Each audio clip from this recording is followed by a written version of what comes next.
আমাদের কত ডিপ্রেশন। আচ্ছা, এই মানুষের ডিপ্রেশন নিয়ে বিজ্ঞানের যে চিন্তা ভাবনা, বিজ্ঞান থেকে আমরা যদি আসি তাহলে দেখা যায় বিজ্ঞান বলে একজন প্রাপ্তবয়স্ক সুস্থ পুরুষ একবার সহবাস করলে যে পরিমাণ বীর্য নির্গত হয় তাতে 40 কোটি শুক্রাণু থাকে। লজিক অনুযায়ী মেয়েদের গর্ভে যদি সেই পরিমাণ শুক্রাণু স্থান পেত তাহলে 40 কোটি বাচ্চা তৈরি হতো। এই 40 কোটি শুক্রাণু মায়ের জরায়ুর দিকে পাগলের মতো ছুটতে থাকে, জীবিত থাকে মাত্র 300 থেকে 500 শুক্রাণু। আর বাকিরা এই ছুটে চলার পথে অনেকে ক্লান্ত হয়ে তাদের গন্তব্য হারিয়ে ফেলে এবং পরাজিত হয়ে যায়। এই 3 থেকে 500 শুক্রাণু যেগুলো ডিম্বাণুর কাছে যেতে পেরেছে তাদের মধ্যে মাত্র একটি মহা শক্তিশালী শুক্রাণু ডিম্বাণুকে ফার্টিলাইজ করে অথবা ডিম্বাণুতে আসন গ্রহণ করে। সেই ভাগ্যবান বা ভাগ্যবতী শুক্রাণুটি হচ্ছে আমি, আপনি অথবা আমরা সবাই। কখনো কি মহাযুদ্ধের কথা আমাদের মাথায় এসেছে? তুমি যখন দৌড় দিয়েছিলে তখন ছিল না কোনো চোখ, ছিল না কোনো পা, ছিল না কোনো মাথা, তবুও তুমি জিতেছিলে। তুমি যখন দৌড় দিয়েছিলে তখন তোমার ছিল না কোনো সার্টিফিকেট, ছিল না কোনো মস্তিষ্ক, তবুও তুমি কিন্তু জিততে পেরেছিলে।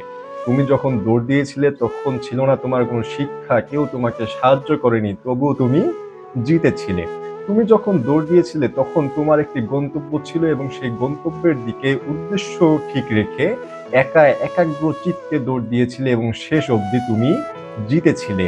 বহু বাচ্চা মায়ের পেটেই নষ্ট হয়ে যায় কিন্তু তুমি মারা যাওনি, পুরো 10টি মাস তুমি পূর্ণ করতে পেরেছিলে। বহু বাচ্চা জন্মের সময় মারা যায় কিন্তু তুমি লাস্ট পর্যন্ত টিকে ছিলে। বহু বাচ্চা জন্মের প্রথম 5 বছরেই মারা যায় কিন্তু তুমি দেখো এখনো তুমি বেঁচে আছো। বহু বাচ্চা জন্মের পরে পুষ্টিহীনতায় মারা যায় কিন্তু তুমি, আমি অথবা আমরা সবাই কিন্তু এখনো বেঁচে রয়েছি। আর আজ তুমি কিছু একটা হলেই ঘাবড়ে যাচ্ছ, নিরাশ হয়ে পড়ছো। কিন্তু কেন কেন ভাবছো যে তুমি হেরে গিয়েছো? কেন তুমি তোমার আত্মবিশ্বাস হারিয়ে ফেলছো? এখন তোমার বন্ধু বান্ধব রয়েছে, ভাই বোন রয়েছে, সার্টিফিকেট রয়েছে, সবকিছুই আছে। আছে হাত পা, শিক্ষা আছে, প্ল্যান করার মস্তিষ্ক আছে, আমাদের বিবেক আছে, সাহায্য করার মানুষ রয়েছে, তবুও তুমি আশা হারিয়ে ফেলছো।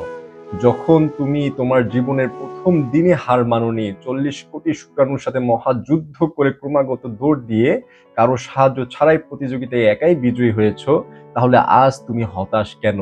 কেন একজন তোমার লাইফ থেকে চলে গেলে সেটা তুমি মেনে নিতে পারছো না? তোমার মরে যেতে ইচ্ছা করছে। কিছু একটা হলেই কেন ভেঙে পড়ছো? কোনো একটা রেজাল্ট দিয়ে কেন নিজেকে বিবেচনা করছো? কেন বলো আমি হেরে গিয়েছি? কেন বলো যে আমি আর বাঁচতে চাই না? এমন হাজারো কথা তুলে ধরা সম্ভব, কিন্তু তুমি কেন হতাশ হয়ে পড়ছো?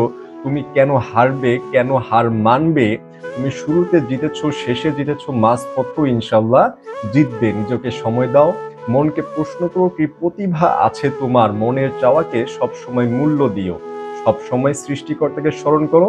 দেখবে তুমি বিগত সময়ে যেভাবে জিতেছো ঠিক সেভাবে নিজের মনের যে জোর রয়েছে জোর নিয়ে তুমি যুদ্ধ করে যাও।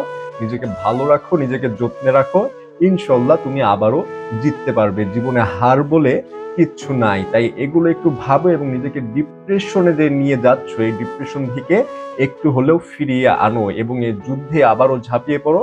ইনশাল্লাহ লাস্ট পর্যন্ত জয়টা তোমারই হবে।